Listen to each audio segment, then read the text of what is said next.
महाराज यानी कि ज्योतिरादित्य सिंधिया राघोगढ़ की सरजमीं पर अपनी दस्तक देने जा रहे हैं। जी हां, वही राघोगढ़ जिसे दिग्गी राजा का गढ़ भी माना जाता है।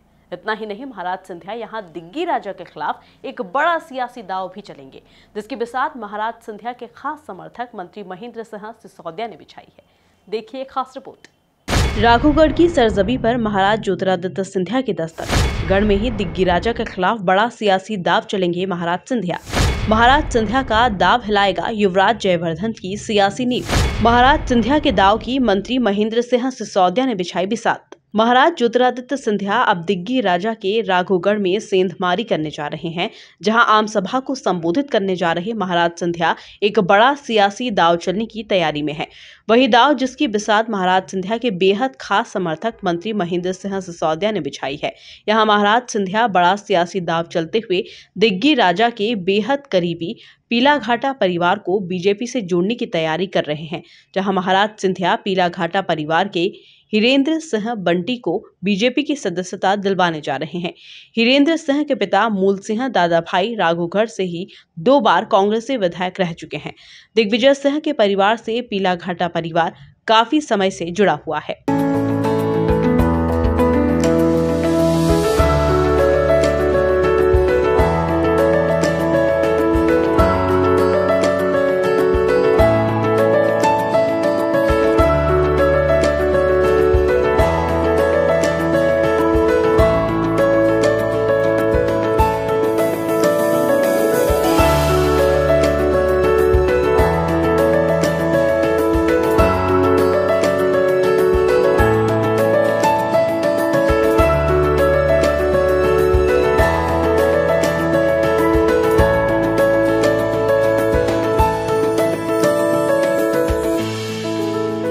वहीं दिग्गी राजा की सेना छोड़कर महाराज सिंधिया की सेना में शामिल होने जा रहे हिरेंद्र सिंह बंटी की माने तो जहां आत्मसम्मान न मिले वहां काम करना उचित नहीं है।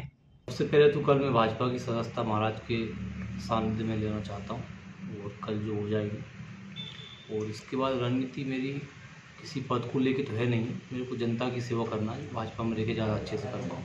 हाँ, मैं पिछली पार्टी में जिन लोगों के साथ था, जिन नेताओं के साथ, वहाँ मैं अपने आप को अपमानित महसूस कर रहा था और जहाँ एक आत्मसम्मान नहीं मिले वहाँ काम करना उचित नहीं है। इसलिए मैंने भाजपा में और महाराज के साथ काम करना उचित समझा। वहीं महाराज सिंधिया के इस पूरे सियासी दाव की बिसात बिछाने वाले मंत्री महेंद्र सिंह सिसोदिया ने महाराज के राघोगढ़ दौरे को लेकर क्या कुछ कहा, जरा आप खुद ही सुनिए।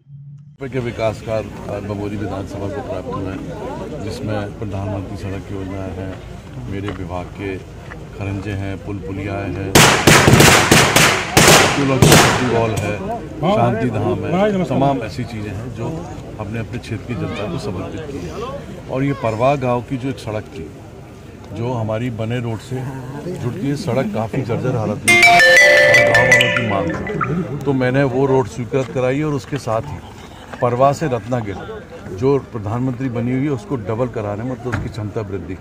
तो ये करीब 8 किलोमीटर की सड़क है, करीब 4.5 करोड़ रुपए की। तो आज परवाह की जनता को भी ये हमने भूमि पूजन के माध्यम से समर्पित किया और जल्दी टेंडर लग चुका है, जल्दी से इसका कार्य प्रारंभ। जो प्रिमिटिव ट्राइबल ग्रुप होते हैं, जिनको शहरी आदिवासी बोला जाता है, जो प्राचीन काल आदिवासी हैं, उनके लिए मैंने स्पेशल पैकेज की मांग की थी और माननीय नरेंद्र सिंह जी जो हमारे केंद्रीय मंत्री हैं, पंचायत ग्रामीण विकास मंत्री थे उस समय, और मैं मध्य प्रदेश में जैसे ही चार्ज लिया था तो 2011 के सर्वे में उन गरीबों को छोड़ा गया था।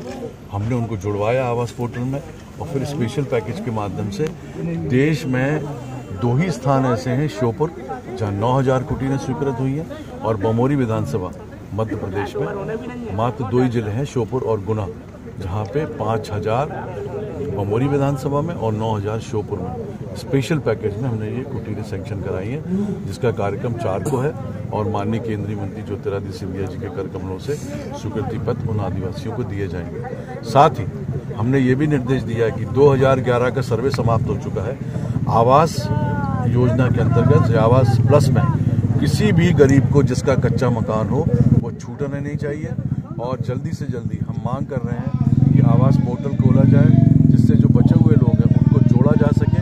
और मोदी जी का जो सपना है कि 2023-24 तक सब पूरे देशवासियों को पक्के मकान मिल जाए वो सपना पूरा कर सकें। तो कहीं ना कहीं जो पंचायत मंत्री हैं कुल मिलाकर देखा जाए तो एमपी में एक बार फिर से सियासी महासंग्राम छिड़ने जा रहा है, जहां महाराज सिंधिया के इस दाव का जवाब दिग्गी राजा किस अंदाज में देंगे ये तो आने वाला वक्त ही बताएगा। ब्यूरो रिपोर्ट, एमपी न्यूज़, गुना।